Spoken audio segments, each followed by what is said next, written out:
अस्सलाम वालेकुम नाज़रीन, खबरों का सिलसिला जारी है। खबर शामिल करते कराची से वारा के नवाही गांव तनी वलीज की रहायशी रेशमा अपने शौहर के साथ गदा पे प्रेस क्लब पहुंचकर प्रेस कॉन्फ्रेंस करते हुए कहा कि इसके नाना और वालिदा लालची हैं और वो इसके शौहर और ससुराल वालों पर झूठे इल्जामात लगा रहे हैं और उसे पैसे के लिए कहीं और जब पर बेचना चाहते हैं। मैं अपने शौहर और ससुराल वालों के साथ पुरसुकून जिंदगी गुजार रही हूँ, मुझे उन लोगों से तहफ़्फ़ुज़ फराहम किया जाए।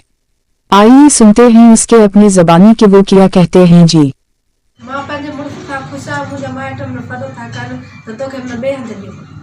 अच्छा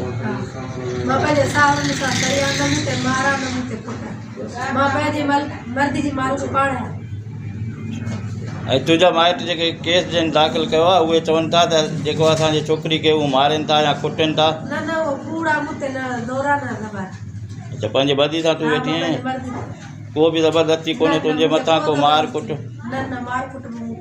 अच्छा, तव्हांजो नालो छा आहे? रेशमा। कंहिंजी धीउ आहे?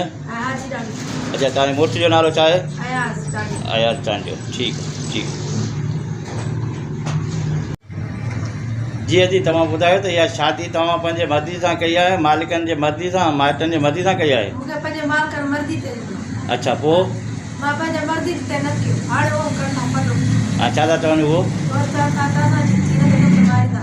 अच्छा, छो छो? अच्छा, तूं पंहिंजे मुड़ुस सां ख़ुशि आहीं? अच्छा, तुंहिंजा सहुरा तोसां बिल्कुलु ठीकु आहिनि? तोखे को तकलीफ़ नथो पहुचे हुते? कंहिं कुझु चयो त न आहे? अच्छा, सभु ठीकु आहिनि, तोसां सही तरीक़े सां हलनि था? अच्छा, उहे केरु आहिनि जंहिं जेको आहे कोर्ट में पिटीशन तव्हांजे ख़िलाफ़ु ज़ाहिर कई आहे, उहे केरु आहिनि? अच्छा, हुननि जा नाला आहिनि? नाला हुननि जा खणी ॿुधाए। अच्छा, इहे केरु आहिनि लाजा? अच्छा, हीअं तव्हां जेका शादी कई आहे त हीअ केरु आहिनि? तुंहिंजे मुड़ुस जो नालो छा आहे?